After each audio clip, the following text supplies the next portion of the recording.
be on the lookout for today, as you will also get your, you will also be getting your grade on the data entry, which most people had turned in, all but 2 people had turned in. And what I've done is I have to like look up everybody's case for all 4 years, so I can set up something to compare yours to know if you got it right. I expect it's easy enough, y'all probably did it right. But yeah, I got to like double check. So you'll also have your literature reviews, so work on them. And if somebody's like, well, don't you grade rough drafts? No, I don't grade rough drafts because, like, you know, if I gave somebody, like if somebody got like a 40, they just were like, oh, I have no chance of getting better, so they would just leave a 40. If I gave the person a 75, they might like make it just enough changes to pass. They'd say, oh yeah, here's enough to get over an 80 or something. And then if I gave like a 90 to the person, they were like, they wouldn't change to get 100. So in real life, you don't get grades. What you get is somebody gives you an assignment, you know, you get it back and they say, okay, make these fixes, and you make them. Or you don't, and you don't stay around very long. So trying to make it as realistic as possible. So go ahead and make them. Overall, pretty good. When I say pretty good, that means that there were no cases where somebody has to like just completely start all the way over. I always make lots of marks. Those who've had me before know this.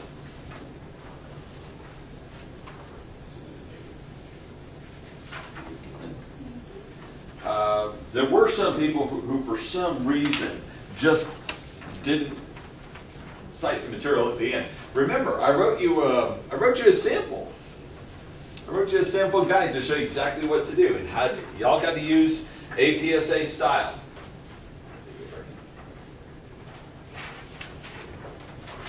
Y'all got to use APSA style. Why do I have you use APSA style? First off, it's a political science class, so it goes without saying.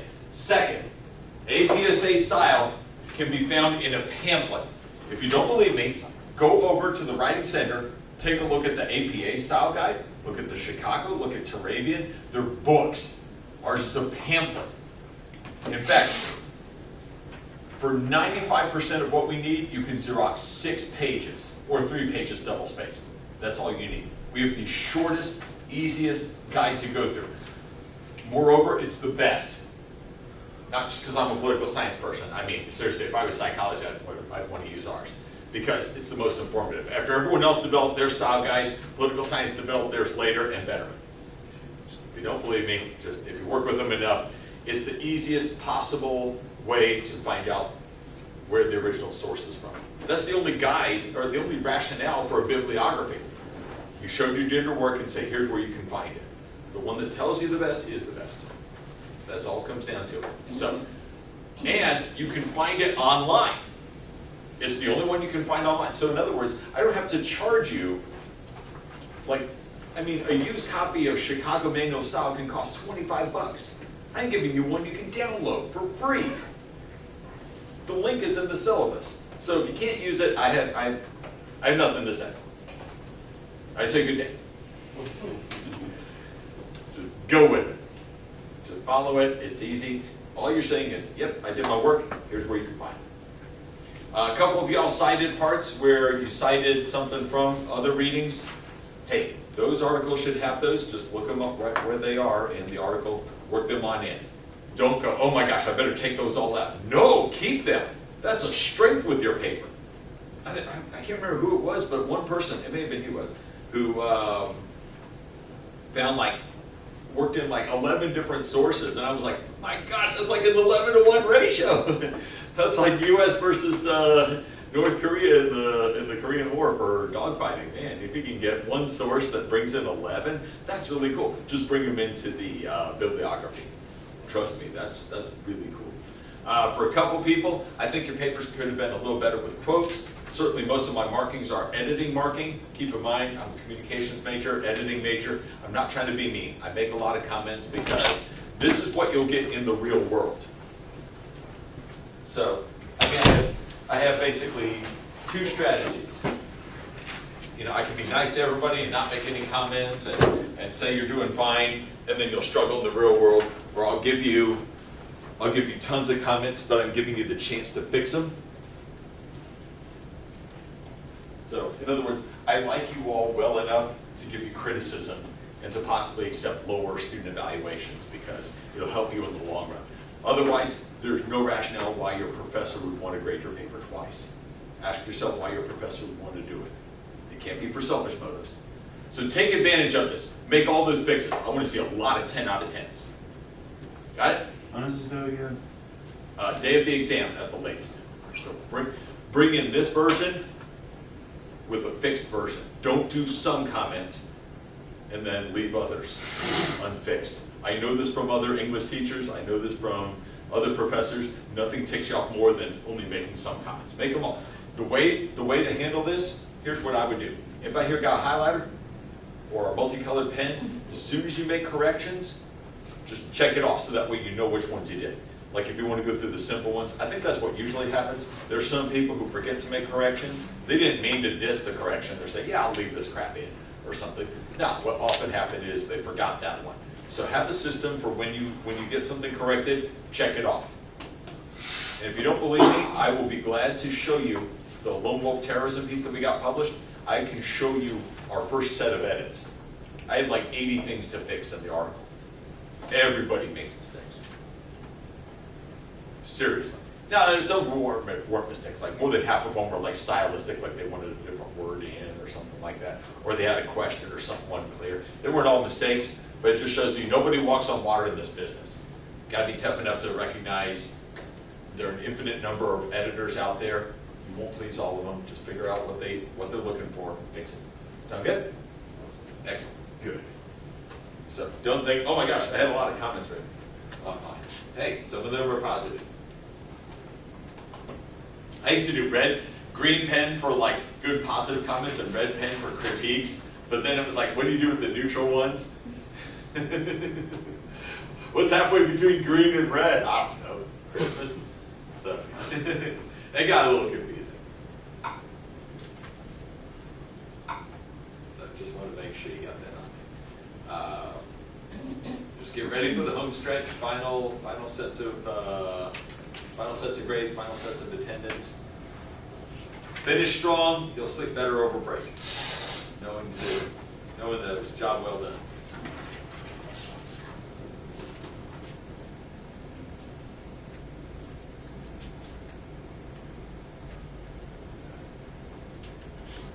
How many of y'all got my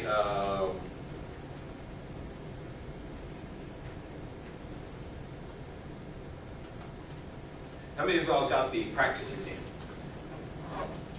Okay. I sent that out, was it Saturday? I think I got it out Saturday. Did it during the Alabama-Florida game, which was very uninteresting. Oh, that was like boring as hell game. Except maybe in the first 5 minutes. Yeah, that's about it. Very, very, very good. You know, boring football games are good for getting graded in. So, or if Florida State's whipping up on Florida, nothing about that is boring.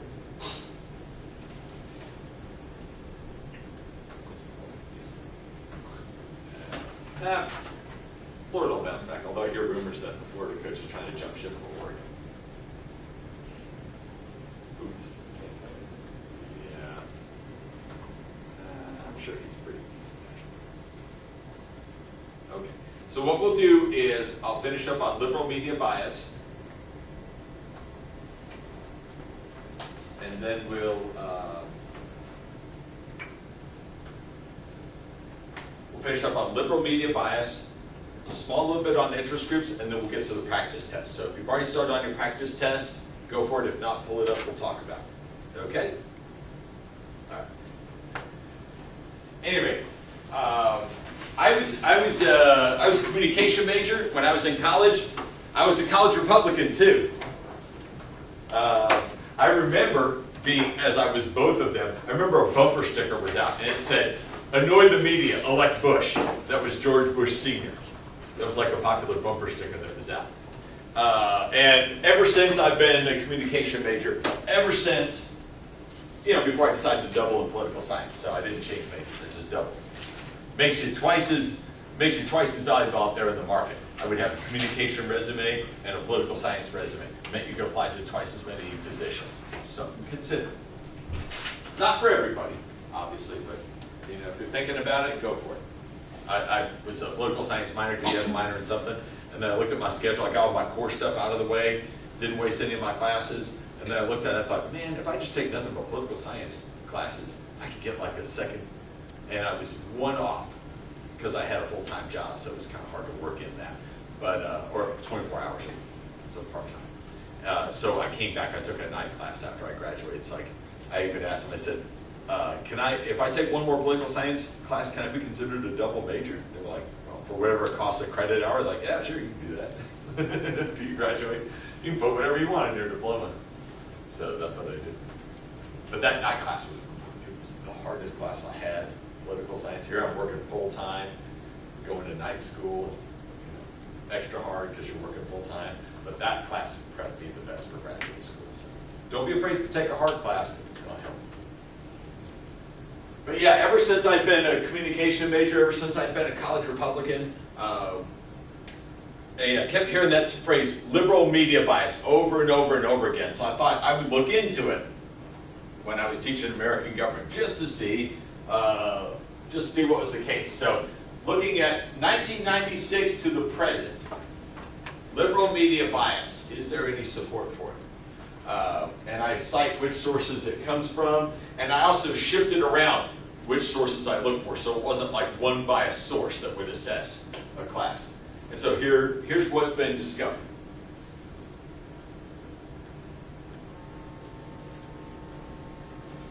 Okay, in the 1996 election, what do you notice? This is from, if you're following along on your slides, on your laptop, or on your cell phone, what do you notice? Who got more negative comments? Democrat Bill Clinton or Republican Bob Dole? Yep, Dole got more negative comments. So two out of every three of the negative, or he got 2/3 of the stories about him had negative comments, whereas half of Clinton's stories had negative comments. Now, people would say, oh, Clinton's getting a free pass. Clearly, that's not the case. But Dole is getting more negative coverage. This is from the Media Monitor, Center for Media and Public Affairs on Washington, D.C. The flashy lights on my tie are for like brain waves, like holiday brain waves. Because I want you to notice it. I want to see if you can spot the pattern. By the way, this is like how much was the story done about somebody?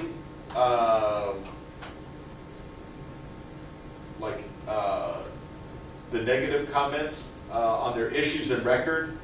So there was more negative comments about Dole's issues and his record more than Clinton. But campaign performance, most of the negative comments were like, Dole is just a really bad campaigner. That was the mantra that was beaten in. I worked the 1996 election. Okay, by the way, I don't know if you know this, but Bill Clinton was president at the time, and Bob Dole was a Kansas senator who was challenging him. So keep that in mind if you're keeping score. See if you can spot the pattern. In the 2000 election, for the Project for Excellence in Journalism and Princeton Survey Research Associates. Should be a pretty professional group. All of these are published studies, by the way. What do we notice about who got better coverage? Vice President and Democrat Al Gore, or Texas Governor and Republican George W. Bush? Go ahead, make your assessment. Look at the data. What do you notice? There was more negative on Gore Yeah. and more positive on Bush. Pretty much, yeah. Bush was just better all around. He got better coverage. Now they both got about equal amounts of coverage. Solo stories, together stories. But yeah, clearly favoring Bush. A couple other things from this study, increasingly negative in October. You know, as it got closer to the election, it got more negative. Internet stories were more negative, so I guess some things haven't changed. And they look at a bunch of papers. New York Times, Washington Post, Orlando Sentinel, a bunch of television networks. Notice just one little thing. It's almost a side note, but take a look. What were most of the stories about when they covered the story? the majority of stories, when they covered Gore or Bush, how did they cover them? Issues. I wish it was about Oh, issues. okay. Yeah. What's a campaign story like? When they say internal dynamics of campaigns, what does that mean? Does anybody know? Have you ever come across a story? Their strategy or the moves they make in time. Yep. What's their strategy? How are they going to approach the campaign? Who's in charge? What are they really like? Which states are they going to run in? Where are they going to run their ads? Where are they visiting? So in other words, what aren't they covering?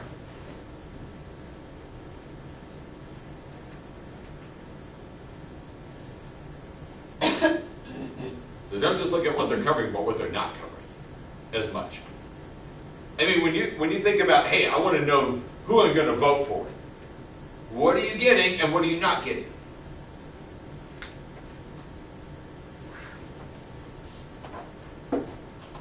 Think about this. Let's say you're human resources manager. Incidentally, Sarah Newland, who's a volleyball player, LC grad, top-notch student in class, married political science linebacker who's now Dr. Wesley Mears, professor of political science at Augusta University. They just had their first kid over the weekend. She's a human resources manager, got her graduate degree at Western Kentucky University. He got his PhD at Louisville. She was from like around here, he's from Pine Mountain. Yeah, but young thing. Oh, I can't do that sort of thing. Why not? Think about it. They took the very same class he did. Pretty similar material. He wasn't here for the 2012 studies or so. They looked at these same slides. Pretend you're a human resources manager. You want to hire a candidate. What do you want to know about your candidate? You're hiring somebody for a position. Quentin, what do you want to know? What they care about. You what? See what they care about. What do you mean what they care about? Like the issue. Oh, okay, like what you're going to do. What else do you want to know? Betsy, what do you want to know from your HR manager? You got to choose between two candidates, maybe three. What kinds of things do you want to know about your candidate? Notice I use that phrase, candidate. I don't know. I mean, for me, I focus on like what they're trying to get done. Okay, so kind of similar to Quentin. Is that what you're looking at, right? What you're about, what you're going to do. What else do you want to focus on? Go ahead. John, what are you going to do? Really want to focus on like their views on employee issues, like kind of like what we covered. Okay. Well, like, you're going to hire them for a job. Okay. So, okay, issues, where you stand, where you're coming from. Are you going to be a good organization fit? Go ahead. What else do you want to know? History. History. What do you mean by history? Background. Yeah, like what they've done in the past. Oh, so do they have a track record? Okay. Experience, right? These kinds of things you want to know about. Like, okay, when you were doing this, when you were in this position, what did you do? Make sense? These are actually really good questions because you'll have to answer some of these yourselves. Now, campaign dynamics. It'd be like, you don't bring in a candidate and go, so what's your strategy this morning? Why'd you choose a blue tie instead of a red tie? Why'd you get here 10 minutes early? Why did you, does that matter as much? What's the next job you're going to go for after this job? Give a beep about their strategy. You want to know other things, right? You want to know about their experience. You want to know about where they stand. What do they bring to the table, right? Should it be the same for our presidential candidates? They're supposed to work for us. I know it doesn't seem like it. Maybe that's one reason people didn't like Hillary Clinton and Donald Trump. They really don't seem like public servants, but they're public servants. They're supposed to work for us. Ted Cruz said it best when he was debating Donald Trump, and Donald Trump was saying that the audience should pledge loyalty to him. And Ted Cruz said, no, we're public servants. We're supposed to pledge loyalty to the voters. Under his breath, Donald Trump whispered, "Good point." It was like in March or April or something. But yeah, public servants.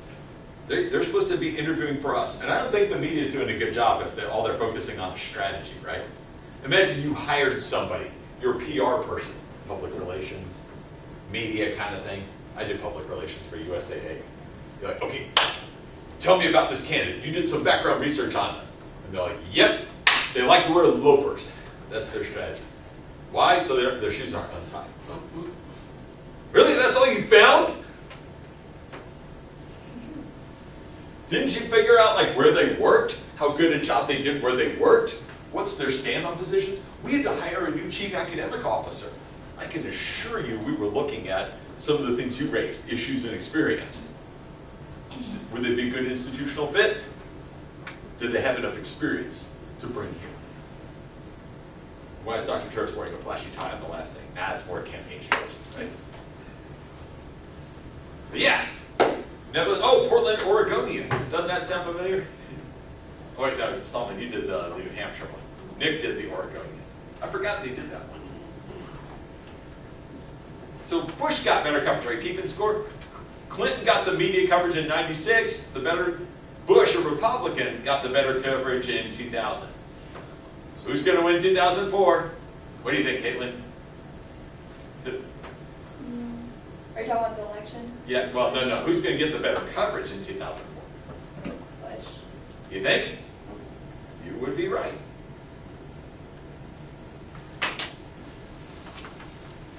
Positive stories.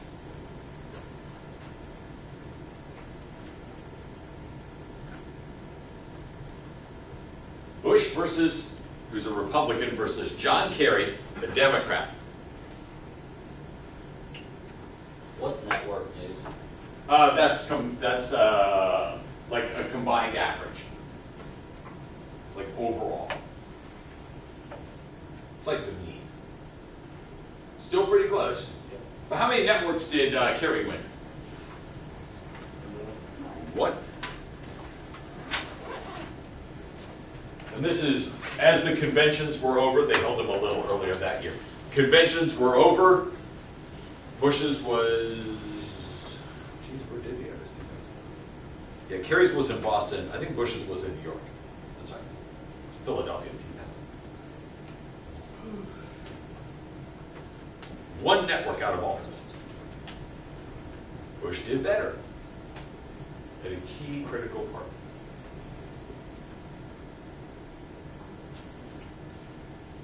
Yep, ABC, CBS, NBC really swung strongly behind John Kerry.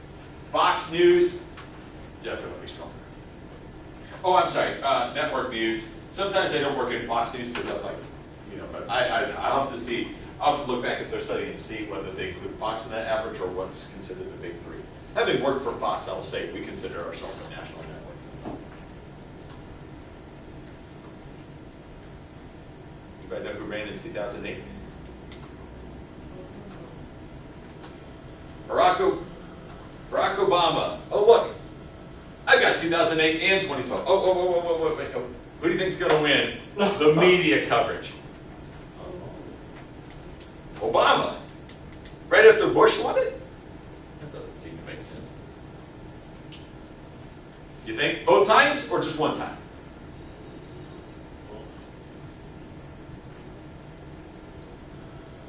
Let's see. Is Wesley right? His grade is dependent on it today. Let's see. Solomon, what do you think? Did he get it? Tell me 2008. Did he get it right? I zoned out for a second. If you repeat the question. Sure. 2008. Who got better coverage? Obama or John McCain? I think Obama got a lot of coverage. Yeah, what does the data say? Data says 36%.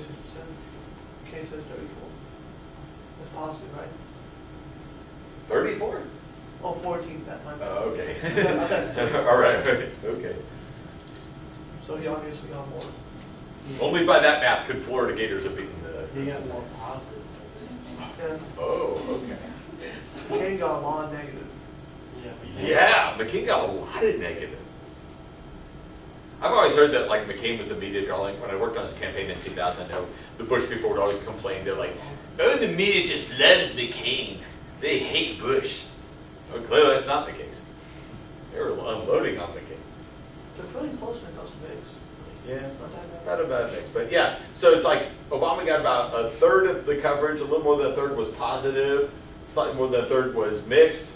29% negative. Not overwhelming numbers. I'd heard people, oh, the media fawns over Obama. Oh, they're just totally in love with him. It's slightly better than meh. A little better than meh. Meh is you're in the middle, right? Meh and mixed are kind of, they begin with the same letter, right? But look at McCain. McCain can't buy a break. McCain is like Michigan against Ohio State. All the calls went against him. Yeah, 14% positive, 29% meh, and 57% they're dumping on him. Dr. Church, that is a crude term. Yeah, that's, what else do you call it? Yeah, they're unloading on him. Okay, Jordan, you just came in, so I won't call you just yet. But Sydney, who gets better coverage in 2012? Obama or Romney? Obama, slightly. Okay. Brecken, is it as big a discrepancy as 2008, or is it a little closer? It's a little closer. Okay. Sydney, what's the big finding here? What jumps out at you? Who wins this one? Just the difference between the numbers isn't that great. So it's not really saying a whole lot. Yeah. But I mean, as far as negative media, Romney gets more. Yeah. So, yeah, Obama gets slightly more positive, right? Or Romney gets slightly more negative. I've actually seen studies that said that Romney got better coverage. I've seen stories that said Obama got better coverage. This one's like the closest I've seen. Oh, it's a Pew Research Center, sorry. So, 2 more studies. I've seen one that looked at cable news and it showed like MSNBC overwhelmingly for Obama and Fox News Channel overwhelmingly for Romney. So yeah, when you look at cable channels like Channel 46 and Channel 43, they're close on the spectrum but not in their coverage. At least Charter does it that way. So, Hank, got a theory? What's going on? Tell me anything that jumps out at you. Anything about the studies. What have we learned after all these studies? Different analysis, but studying the same subject. I know, I said the hardest one for you, but what do you think?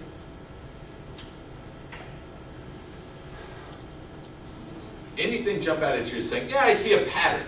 Y'all been keeping score, right? Who's winning, who's losing? Are Democrats winning? Are Republicans winning? Who's winning? Obviously, Democrats are winning. Are you sure? Let's see. 96, Democrats win. Oh wait, I should do left and right for y'all. Okay, 96, Democrats win. Who won 2000? The media coverage. Bush. 2004? Bush. Obama. Okay, 3-2. Woo! Okay, 3-2. That's a close soccer game. A shootout. Since that 2012 is kind of close, right? Decided by penalty kicks.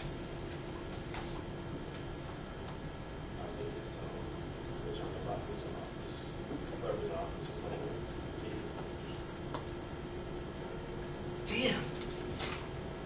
You solved it early. I guess we get the goat out early. Most people normally don't catch it. Think about this. How many times was there a sitting president running for re-election? 96, 2004, 2012. 2 Democrats, 1 Republican. Which of them, Clinton in 96, Bush in 04, Obama in 2012, which of them lost the media coverage? You're correct. Answer is none. Presidents are 3 for 3. Incumbents are 3 for 3. Even after Oklahoma won in 2008, these positives dropped a lot in 2012. Shit. No, I'm just kidding. Yeah, you are actually correct. Did that same thing happen with Bush? I don't know, we can go Let's back a see. little bit. I didn't even think about this.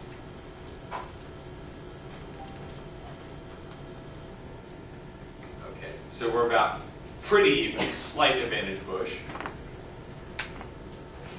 Ooh, big advantage Bush.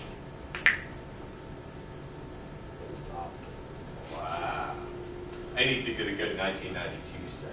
But then you also think about how 9/11 happened and how that really,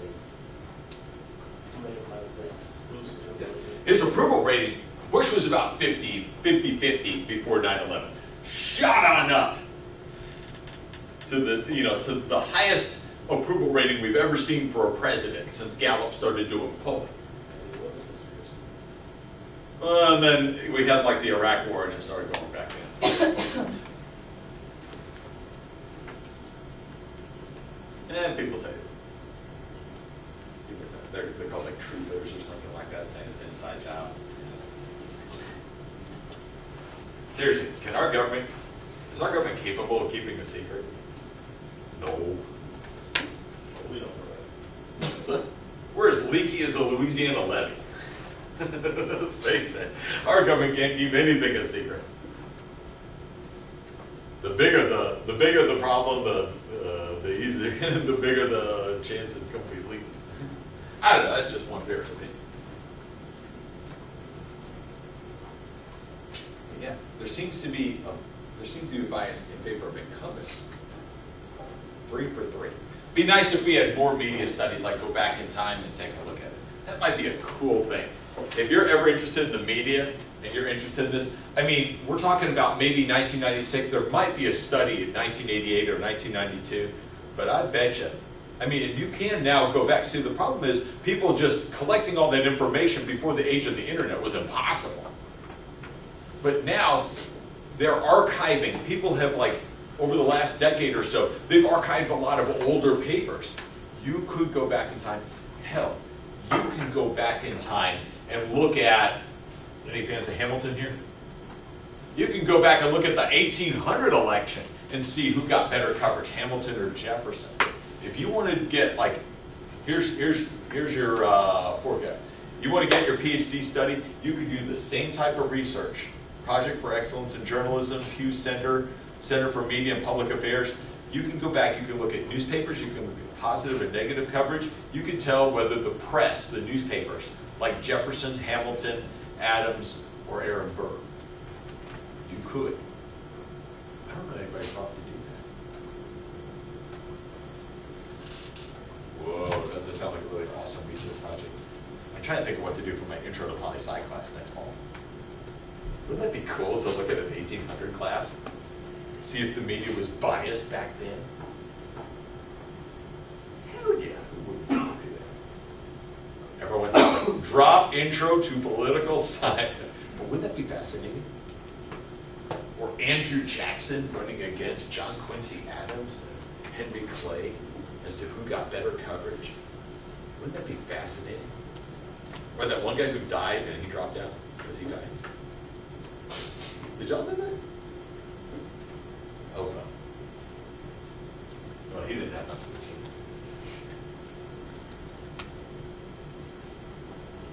So what we tend to have is an incumbent bias. The media, not so much partisanship. Although, Mr. Williamson, since you were the only member of the research methods class, that'd be interesting. You could tell us what we found about Trump versus Hillary. Because you'll notice that it's all bets are off when there's no incumbent. It didn't really sway one side or another. You got to tell us the statistics for me. What's something else that you all noticed? I'll get with you later. Who else did not get a chance to present the election guide? Like when we present the students and the kids? Anybody else not get a chance? Because you had to take off early, right? The rest of you were Tyreek. Jordan, you were. I got pictures almost all of them. Was anybody else not able to be there for that? You were sneaking pictures? Yeah, of course I got pictures, yeah. I'm always there. I have to see if they're on my own crappy 2011 phone or my wife's much better phone.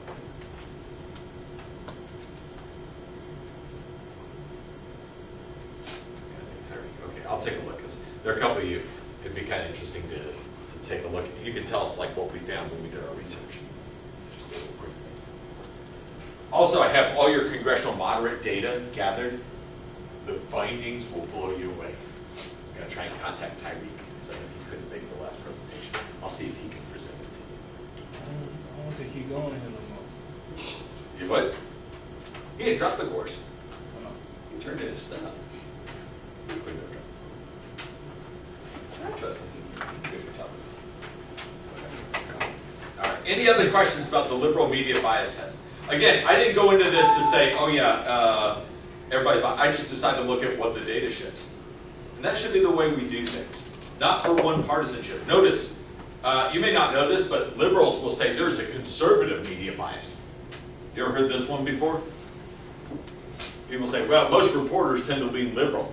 Yeah, well, most editors tend to lean conservative, and most news organizations are owned by fairly wealthy folks.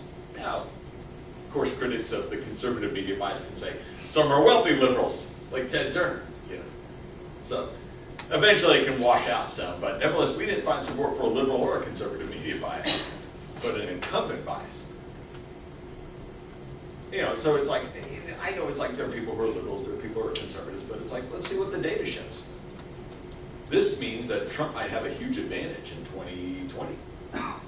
He might get much better coverage. We've known that in the past the incumbents tend to do better. The only problem we have is not too many studies have been done in the age of the internet. So that's why we need to look at more cases. 5 is still not enough to make a definitive call, right? So far the only ones we have, so maybe we might double that in another class. That might increase our understanding. It'd be interesting to see if other times where incumbents, like, I bet you Herbert Hoover didn't get a lot of good coverage. I think the press skewered him. But that's all I know, I think. Could be wrong. Haven't read too many papers from 1932. There's perception and reality. Sometimes they match up, sometimes they don't. As you'll see with the congressional moderate study.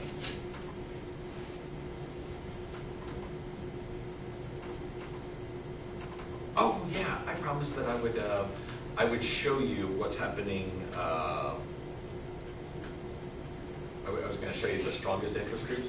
Remember what I said about interest groups. When you're looking at what you're going to write, whether you're a political science major or not, remember about bureaucracy. Largest employer in the U.S. is the national government. That's not even counting federal and state, which just adds on to the numbers. The number of lobby groups that are there because people are battling over regulations and funding and who gets what. And that's why I show incoming students what our employment numbers are and what our earnings are. If you've ever heard the talk from me, if I've ever pitched it to you, I compare us to the hardest group, the hard sciences. Biology, chemistry, physics. Political science and international studies, we can run with them. This is why. There's lots of jobs opportunity. Keep that in mind. Yeah, I always tell people, 963-369, at the worst time it was to be a political science major, 2012, during the sequestration, when they laid off a number of government employees, even then we could compete with the hard sciences. They were slightly ahead of us in 2012, but I only compared us to the hardest group, not the easiest. 963 and 369. It was 9% unemployment for college grads. Still better than the national average for college grads. 6% with experience. So that means if you're out, you're working for a little while, you've got some experience under your belt. With a graduate degree, unemployment among political science majors was 3.1%, at a time where it was nearly double digits in this country. 369, starting average salary for a political science major or bachelor, $35,000. With experience, it doubles, $60,000, or nearly doubles. With a graduate degree, $90,000 to $91,000. They come from Georgetown University. You can type it in yourself. Hard Times, 2012 study. Georgetown University. Hard Times. Look up the data yourself. Compare it to others. Don't take my word for it. Do your own research on that. Subsequent studies look even better for us. But I show you what it looks like when it's tough. Because sometimes it'll be great like it is now. Sometimes it'll be tough like 2012.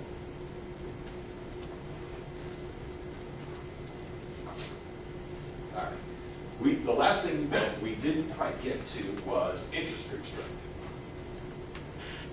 Who are the dominant groups?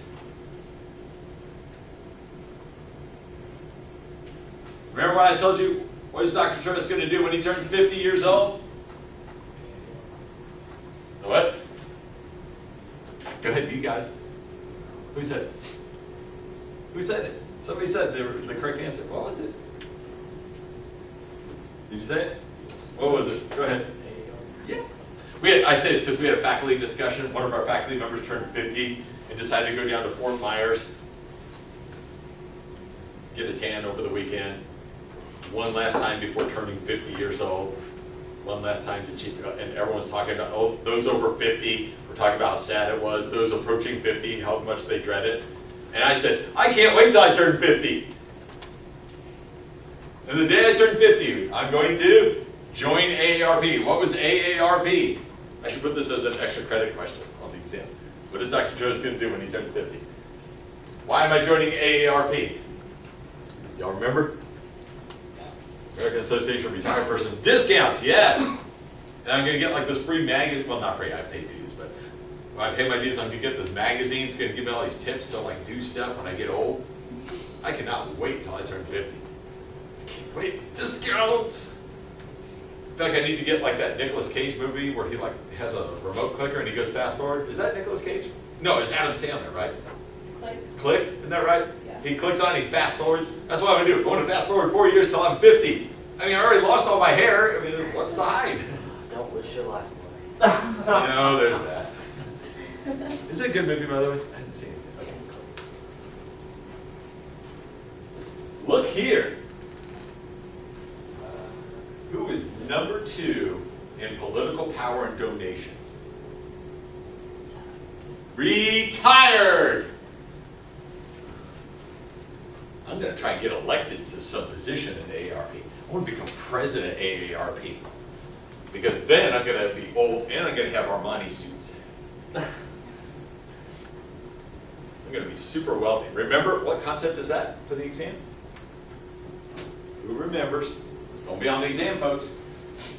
When the leadership is elites and the masses are the members and there's a huge gap between them. What do we call that, folks?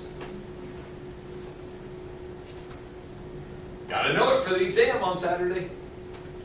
Come on, don't be shy. Oligarchy? Close. Oligarchy is going to be on the exam. What kind of oligarchy? It's the iron law of oligarchy. Remember that? We got iron triangles, we got iron law of oligarchy. Who here watches Game of Thrones? Here's what will help you remember. Who here watches Game of Thrones? You have taken a political science class and you don't watch Game of Thrones? Well, somewhere. Oh, okay, some of it, all right.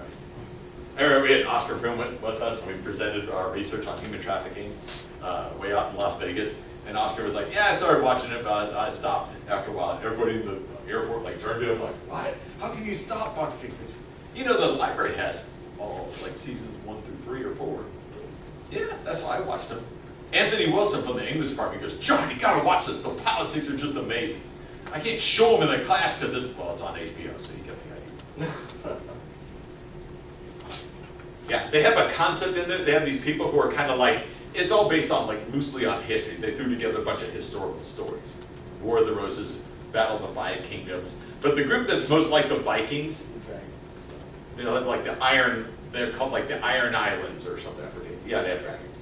That wasn't the guy's idea. The guy always credits his wife because his wife made him work in dragons and stuff. He wanted to do a historical novel. Incidentally, one of our professors, Michael Bishop, who's an author, I think he's like professor emeritus or something like that. He actually got to meet George R.R. Martin at a conference. Said he was the nicest guy ever. Boy, you wouldn't know it from like how he writes. Lots of people died, but that's what happened back then. So he's being realistic. What do we call that? Another exam. Come on. No, when I say, but that's realistic. Lots of people died during the Middle Ages. He's just writing about it. He's not trying to say things are bad. He's just reporting as things are. What do we call that? Begins with an M. What do you look at in the morning? You mirror reality. It's another exam term.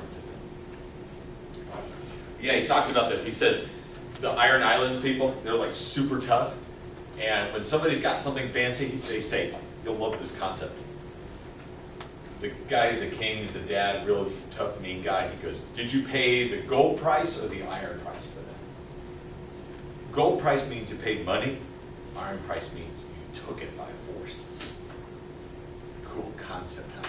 Hopefully you'll use that to remember iron law of oligarchy and iron triangle. It's you got what you were looking for by force. Took over and controlled an interest group. Took money in contributions from interest groups, forcing government agencies that don't want certain tanks to get them. The iron price, folks. Keep that in mind. Who's number one?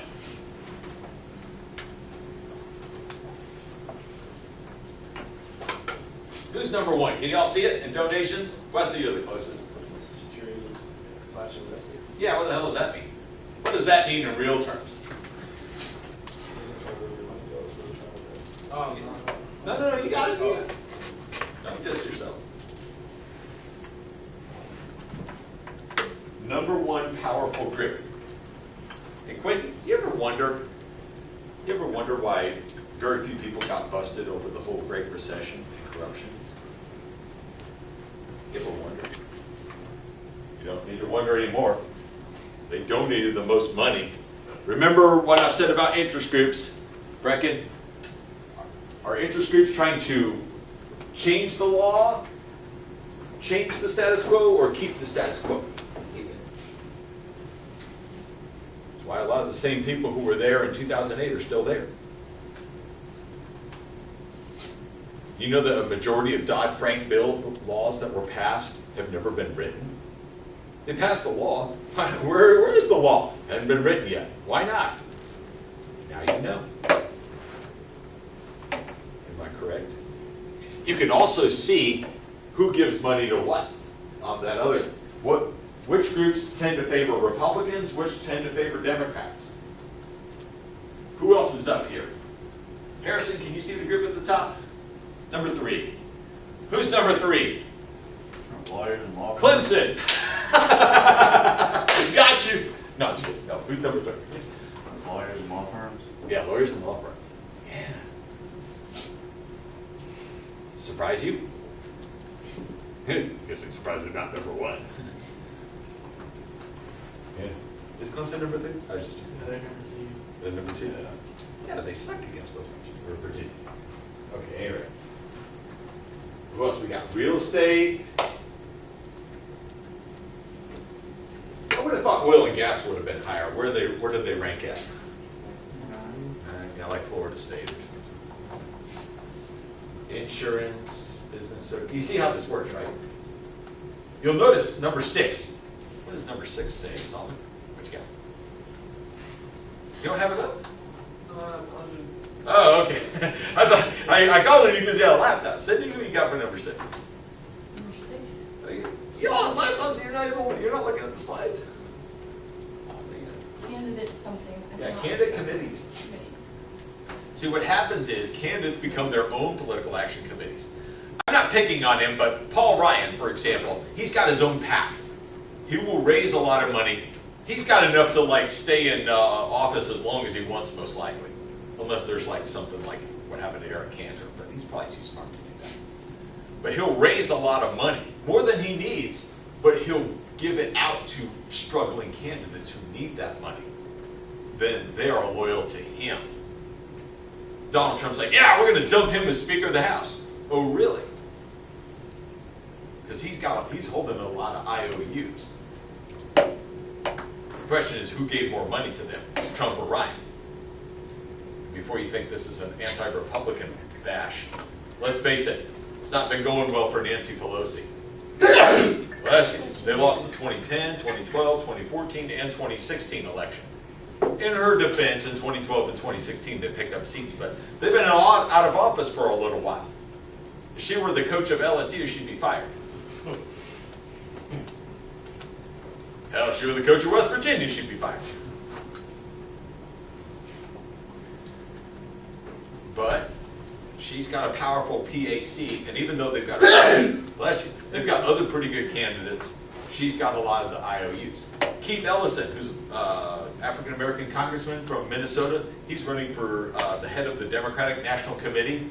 He's got a lot of IOUs from Bernie Sanders supporters. That's just in the news today. So a lot of times people raise money. Keith Ellison's not going to be knocked out in Minnesota. He's got a safe district. So why is he raising all this money? He's raising all the money to give other candidates. Give? Well, it's kind of like Christmas. You each give. You give money, you receive support. Isn't that how DC works? Now you see how it works in particular. You all probably thought there were a lot of shell games and inside. Now you know how it works, right? So now you can all go and join such a group. Make lots of money off it. Or change it, but at least you'll know what the system is. Every time I hear about some outsider who's like, I'm going to run, I'm going to be outside the system, I don't know anything about it, I'm just going to go in, it's like, maybe you ought to understand like how it works before you destroy it.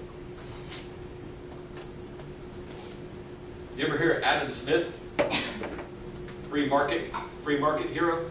He worked as a tax collector for years before he started writing about how taxes are bad and we need more of a free market. Did y'all know that? To beat the system, you got to know the system. So whenever I hear an outsider is like, okay, I'm going to shake up the system, I'll say, I look at that person and say, how much do you really know? Otherwise, you're Don Quixote and you're chasing at windmills with giant lanes. That's a humanity. Okay, ready for the exam. Remember, on the exam, you answer 10 out of 15 multiple choice questions and 2 out of 6 essays. Which of the following is not part of a democratic election, according to Diane Ziegler? Do I need to make this bigger? Yeah, it couldn't hurt. Woo, okay, too big. Too small. 4 inches, just right. Goldilocks reference, not from the man. Second grade. Kidding. Okay, which of the following is not part of the democratic election according to Diane Ziegler? Jordan, what you got? I haven't called on you yet. Which of these is not part of the democratic election? It's on the exam. It's on the. I didn't take this year. You what? I didn't take this year. You didn't take what? I didn't take this. Oh, you didn't take the exam? No. Oh, okay. I said it on Saturday. You got it, right? Y'all Yeah, I got it. Okay, we'll take a shot. Which one do you think? Which of these is not part of a democratic election? Parties offer clear alternatives. Voters motivated by character concerns, not issues. Voter preferences shape elections, and elected officials stay true to their promises. See? Which one? See? Voter preferences shape elections. I'm not going to go with you on that. Hank, what you got? A, B, C, or D? Probably say D. Elected officials stay true to their promise. Ah, we need that in a democratic election. Sydney, what you got? D. What? What'd you say? Say. You said D? Oh, good It's Lord. not D? B. Voters motivated by character concerns, not issues. To be a democratic election, voters have to be focusing on issues, not character concerns. That's kind of what we talked about today. Okay. So this will be a nice answer key. Y'all want me to upload an answer key? Yes, please. Yes. All right. If I haven't uploaded it by the end of the day, definitely let me know. Which of the following is not part of an open nominating system? Solomon, what you got?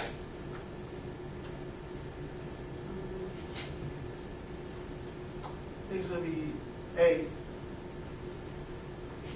Not part of an opening. Oh, it's not a trick question, man. All right, John, what you got?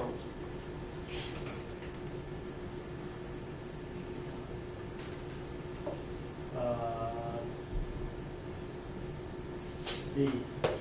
Nope. I know it sounds weird, but it's still part of an open nominating system. It just means you have to pick Democrat or Republican. Caitlin, what you got? Sorry, what did y'all say? Sorry, I was Number looking at two. number 3. Open nominating system. Oh, do you want number 3? Yeah, I know. All right, we'll come back to you. Brecken, what you got? Let's do.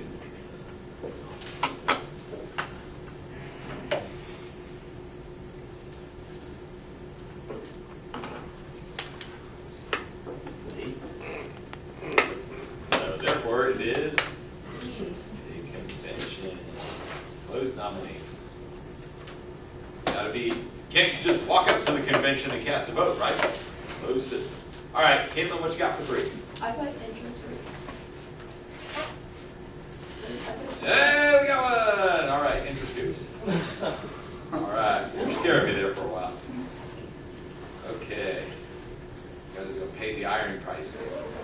Number 4, electoral college votes are determined by Betsy. Well, not by Betsy, but what?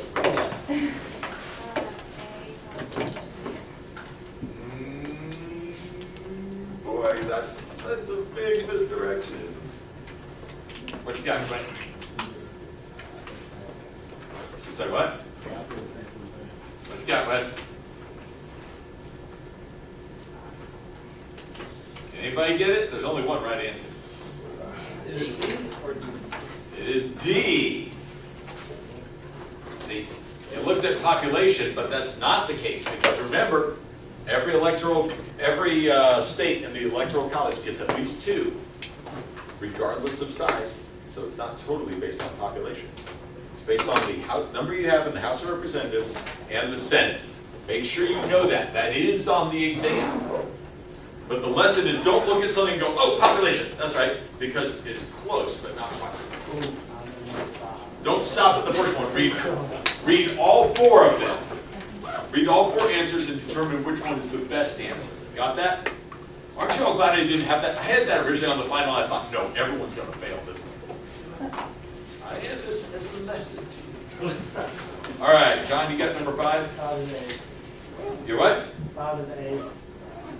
Are you sure? Yeah. Really? Yeah. You're right. I just want to see how sure you are. Good job. Normal distribution model. Good, that's on the exam too. It'd be like 500, I'll throw a football. Okay, who wants it? Which election was not a critical election? A. A. I say C. Nope. B. D. It is a historic election, but it was not, it pretty much followed the pattern of the 1992 critical election. I actually presented a paper on that, why 2008 was not a critical election. It was important, it was historic, but it followed a trend paved by 1992. We'll find out next election whether 2016 was a critical one. Number 7, the logic of collective action contends that C. oh, you got it. I had so many fake outs on that. Good job. All right, ideas done. Now remember, here's how you study for this. Remember this. I write every exam first before I do my practice exam, because then I know what it's about. I use this to try and give you hints. You may see the same multiple choice question in a different format. Instead of saying which of these 4 is not part of the Democratic election, you might get the same for something else we looked at 4 or 5 of. Responsible party model in hint. So some of the essays may appear as multiple choice questions and vice versa. I might ask you 4 options. One of the options that's not right might be part of a future question. So, like you're like, oh, Times versus Sullivan wasn't the correct answer, but it might be on the other multiple choice. These are spoiler alerts. They're not the exact same. Use these. Other class is 8 to this. 8 to 11. 8 to 11 and this Wednesday. Wednesday morning. I have it in my phone. I just Yeah. have to look. What happened was we all put our stuff out according to the we put out our syllabi according to what the list was, and about halfway through the semester, somebody realized that